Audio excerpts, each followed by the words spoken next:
then here we go. Hey, how you all going? It's Jai, that Aussie metal guy, here with Crannk, and today I'm having a chat with Riina Rinkinen, lead vocalist for Finland's melodic metal master Silentium, who are due to release their sixth studio album, Motiva, worldwide August 28th. It's an exceptional album, and it is with great pleasure that I get to have a chat to you tonight. Riina, thank you very much. Thank you very much for having me, and thank you so much for the feedback. I know we've put a lot of blood, sweat, and tears and money into that album, so it's nice to hear that it was worthwhile. Oh, it's an absolutely amazing album. I can't say this enough. I've really enjoyed the hell out of it. I had to listen to it through my speakers, then I put on my headphones, and it just was so good to have the sound of your album through the headphones. I just can't explain it. But the recording and production, I mean, the pre-production, when did you start that? Because you guys went on a little bit of a hiatus. Can you tell me a little bit about that process? Yeah. We were like never like officially on a hiatus or like said that, hey, let's put this aside and not do anything for 2 years or something like that. So what we actually did, like, the creative process was ongoing throughout that time.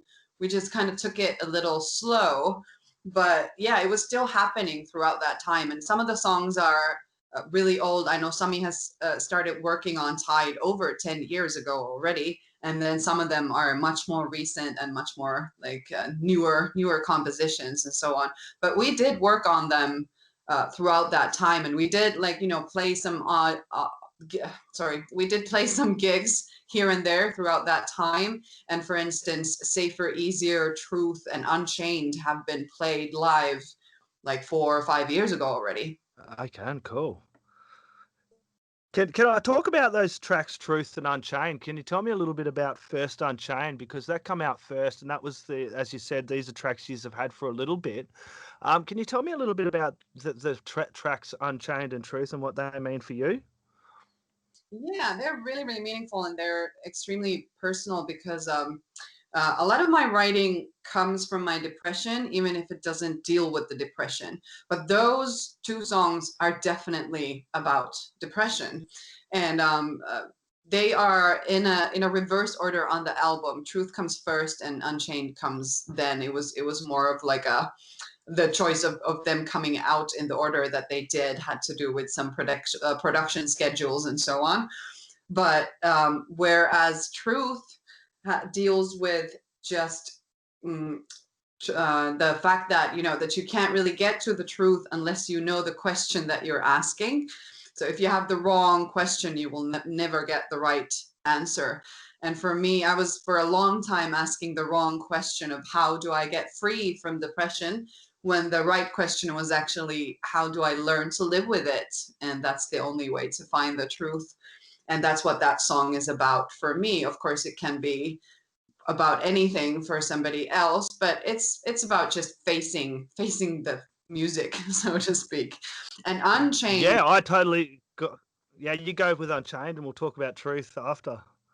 Okay, cool. Yeah, so Unchained is kind of like the next step from that even though you're not like free from depression, you find that sort of tenacity and strength and just fury in you to just not give up and just push through it and find ways of dealing with it and coming out of it, because depression is sort of like I'm gonna say seasonal, but it's not like, I don't mean like the seasons of the year, but like that it's sort of like a seasonal disease that you have to deal with like in intervals, that probably you won't be depressed for like 50 years at a time, but maybe 2 years, and then you will have an X amount of time. Sorry, Danny, it's my dog. No, that's fine. I've got 2 dogs as well. What kind of dog? This is a French bulldog. What have you got? It's a French bulldog. I used to have one cross the Rainbow Bridge, and now I only have this guy here, who's now going to come and do breakfast that I've served like 2 hours ago. Oh no. Mine's the same. I usually have my English Staffy. He usually comes up and sits down. I've got a little Chihuahua cross Foxy. She's usually quite quiet, sits in the corner, but my English Staffy loves getting into my interviews as well. It's actually quite good at the moment. I'm just trying to imagine that pair now, like a mastiff and a chihuahua. Yeah, I know, it's an odd couple. The Chihuahua is very old, and the English Staffy, he's just such a social butterfly. It's funny. Uh, Oh, Coming back to your conversations about Truth and Unchained, I love this conversation because I've had this conversation with quite a few musicians as well, and I love how depression gets brought up. Coming from someone who suffers from PTSD ever since I was like 16, I have major depression and anxiety, and music has been the one thing that has, really been a solid got me through those times. You know what I mean? And as you were saying, it's like it comes and goes. It's something you do have to learn to live with depression. It's not something you can just go, okay, then I'm done this week, I won't deal with it. Some weeks are better than others, but you just got to learn to ride the waves, I suppose, of how that comes through. And it's great when you see musicians like yourself go, hey, look, I struggle with this as well, so the fans can see it's okay to have these feelings. And we all have these dark days. It's about getting through it, and as you're saying, being unchained and coming through and going, look, okay, we're going to have these bad days, but there's also sunshine at the end of it as well. yeah, exactly. And I'm so sorry to hear that, about your PTSD and your struggles. And I really, really agree that it's so good that we talk about this stuff. And I find it my responsibility, even because I have the forum, the possibility to sort of talk about this in a way that hopefully multiple people will hear about. And so I think it's my responsibility to bring it out there and try to remove the stigma of it and just do my part in making this just as normal and discussable as if you had a broken leg or something.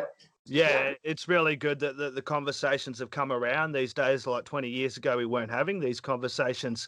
Can I talk about how you mentioned Tide? Tide is one of the songs that I absolutely love on this album. It is such a great song. It's epic. It comes in like 11 minutes, 42 seconds, but I loved every second of it. I wasn't sitting there going, this song's too long. I loved it. I loved the whole album, and I loved going on this journey with Silentium. Can you tell me a little bit about that track, Tide?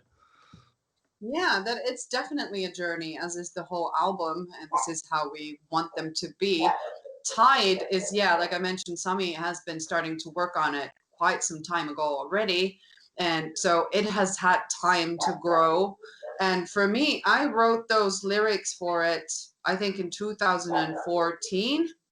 And of course, as the song has grown, so have the lyrics, and not all the work has been done then. But I tried to keep track of like world politics and where the planet is going. And it was already like our previous president, Martti Ahtisaari, already warned us, because he's been working with the UN and so on, already warned us that there will be a refugee crisis in just a couple years unless certain political decisions and actions are taken in the Middle East and so on, and they weren't. So it wasn't a surprise for me what happened in 2015 and 2016 with the massive amounts of people moving. And that song is about being a refugee. Obviously, it's just something that I can only imagine, because I'm a lucky bastard who lives in Scandinavia. So odds are I will never be in that situation. And I just find it so hard to understand how some people can just dismiss that human experience, if that makes any sense. How can you be just so cold? I don't not taking any sort of making any statements about anything cultural or political, but just in a human level, when you have to leave your home, you don't know what's going to happen to you and your children. Your parents are probably too old to even to go, and so on. So it's just, I'm just getting goosebumps just talking about this, because it's something so massive and so devastating, that I've just tried to sort of study and contemplate that concept in that song. And I think the composition fits it perfectly, because like you said, it is a journey, and it is a dangerous one, both the song and when you have to do it as a human being. Yeah, exactly. There is a whole lot of emotions in it when you take in that song, and you're right. You can't, I can't look at it as well. The things that are happening with the refugees and the crisis we have, and some of the governments, especially governments like our Australian government. I don't know. Being a refugee would be so hard. Over here in Australia, we have it extremely lucky, like you're saying over there in Scandinavia, very lucky. It's good to have an open opinion and view on what's happening in the world and realize that we're all one world, not one country. Yeah, exactly. And it's like suffering is suffering. It doesn't matter what your religion is, and injustice is injustice. It doesn't matter where you're from. Greed is greed, Yep. and selfishness is selfishness, and compassion is compassion. And Yeah. this should be the level that we live our humanity. Danny, please. Can I talk about the other track, Vortex? That was, I think, the second longest one on there as well, and I enjoyed that one as well. I love those real long songs, and yeah, something about Vortex and Tide. I just something gravitated towards those two.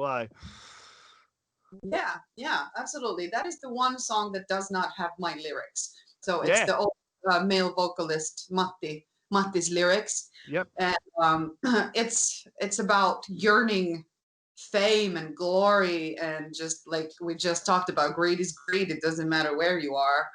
And like the whole album, all the songs, even if they like discuss my depression, I'm just gonna take this laptop and move. But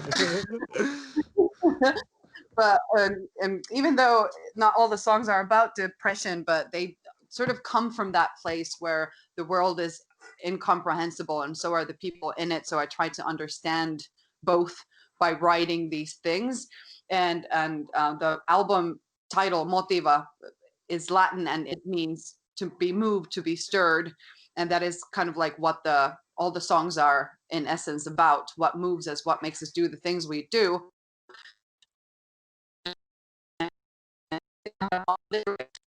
Great addition to this sort of ensemble of songs that deal with these themes, because definitely greed and just wanting fame, like the ego moving and wanting to be sort of adored, is a huge motivator, especially in today's world, which is like, Instagram models, and just create this social media image of your life and your persona, and just like underline how fabulous you are in every turn. So Yeah, I know. I see it all the time. That's one of the things that, like, with social media now, I'm only on there just to share like my interviews or music, or just spam the world with metal and rock.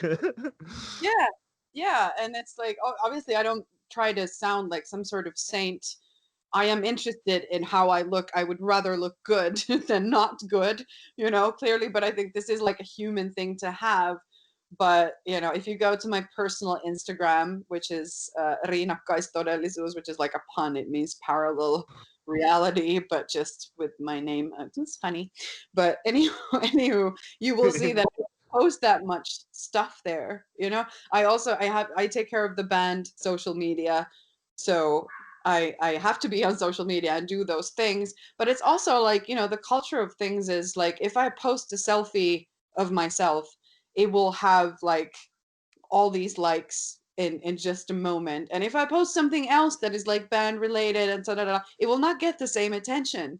That it also like the laws of demand and supply.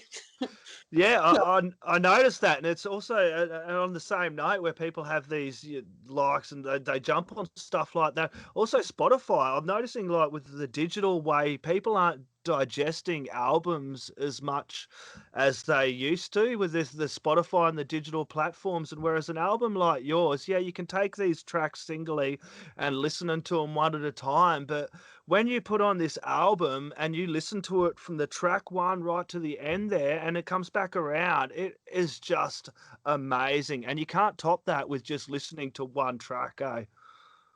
amen, Jai. I completely agree. Like, we as a band really, really still believe in the album as a concept, and also in concept albums, but to have meaning in the order of the songs, to make the album a deliberate journey of songs. And this is exactly what we've done. There's even like sort of like a storyline building there, why the songs are in the order that they are, what they talk about, like, you know, first Truth, you're in a rut. Unchained, you kind of find your strength. A Vow, which I wrote for my son, is again like, you know, a new phase in life when you have a child and you become a parent. And then Safer Easier that comes next is then what could come of those children who then make their decisions. And that song actually is like a fictitious story of like, because no child is born evil, you know, nobody as a kid is like, yeah, I wish when I grow up I get to hurt a lot of people. But then, you know, some of us do end up doing that anyway. So that is like a study on how did you get there. Like in my head, that song is actually a full movie, a full story, even though it has very little lyrics in it. But in my head, it's like a full story, which might be a little weird, I guess. But No, yeah. it's not. I've spoken to a few songwriters. They do the same. I've spoken to a few bands and songwriters and singers, and they have a whole story with it. And I love that when vocalists do that, they do have a story with their songs as well that go along with it. It's what draws me to it as well. Nice. Yeah, because I definitely treat singing and writing music as storytelling. If there is no story behind it, and I don't mean like a story that has a middle, end, and a beginning, middle, and an end, Yeah. but some sort of something that you do want to tell. If you just put cool sentences like in line and sing those, it might like sound good in a way, but you're not going to be able to get from it the real essence and truth of music if you don't have the story. Yep. So what was recording and production like, quickly? Yeah, it was again like, you know, we wrote the songs in a long time and we also recorded them during a long time. I think it took Okay. us a year. Obviously not that we were in the studio every day of the year, but like we just had that time and space to sort of look at the choices that we've made, make some pivots, make some corrections, have some new ideas even, like, hey, you know what, let's do this. And it was nice. It was so recorded and mixed the album. He's also a great friend, and it was good. It was like, you know, we took our time, and I think you can hear it in the result that we didn't have to really like cut corners and make compromises. So that's something that was probably the best part of the recording process. Yeah, exactly. And I know it comes out next week on the 28th, and it's a crazy time, and it's all about staying safe. Did you guys have anything planned at all for release, or? Yeah, of course we wanted to tour and Yeah. do all this stuff. We're playing a gig next Wednesday here in Helsinki, like purely new songs, and doing like this special guest slot with Asim Sierra has a new band. He's the guitar player of Winter Sun, so he has this band called True Cult Club, and they're doing their debut gig and then invited us to do like a special guest slot. So we're doing that, but other than that, we can't really go other than by week, you know, like what's going to happen. It feels kind of futile to make plans because everything can It be kept is. in just a moment. And also just making it happen, like in practice, like just selling the gigs right now, booking gigs is so much harder because there's massive lines of bands who got canceled or postponed and so on. So, you know, it's hard to tell about the gigs. But That's why hey, pre-orders are important. Like, people get on and support bands like yourself, chuck in some pre-orders and support with merch, because you can't play live. But just because you can't play live doesn't mean people can't get along and support Silentium and the album. we would love that. Just please, if you like the album, just get it, because it also like the technology has moved forward. We can do a lot of things on our own, but it's still better to sort of release your album with a label. And the label obviously will have more interest in producing another album if the first one gets bought, you know? So this, I think, something that people still sort of forget in this time of streaming and sort of being able to get all this stuff for free. But like, you know, it's not free, and it does have an impact on what the band can and can't do. Yeah, well, bands like yourself put your heart and soul into these albums. And for me, I love supporting bands, buying albums, buying records, buying merch. And it's more than just hitting a like and subscribe on Spotify. Like you said, if you love a band and you want to support them, go out and buy their album, because listening to them on Spotify is only not even a little bit of the way supporting a band. So, Riina, thank you very, very much. I know you've got to go. At least to shut up my dog. No, awesome. Thank you very, very much for your time, mate, and you have a lovely night. This has been super great. Thank you. It's been super lovely chat. Absolute pleasure. Thank you very much. Everyone get out and check out Silentium. Riina, thank you. Thank you, guys. Talk to you later and hope to see you at gigs very, very soon. Exactly. Cheers, mate. Cheers. Bye. Bye.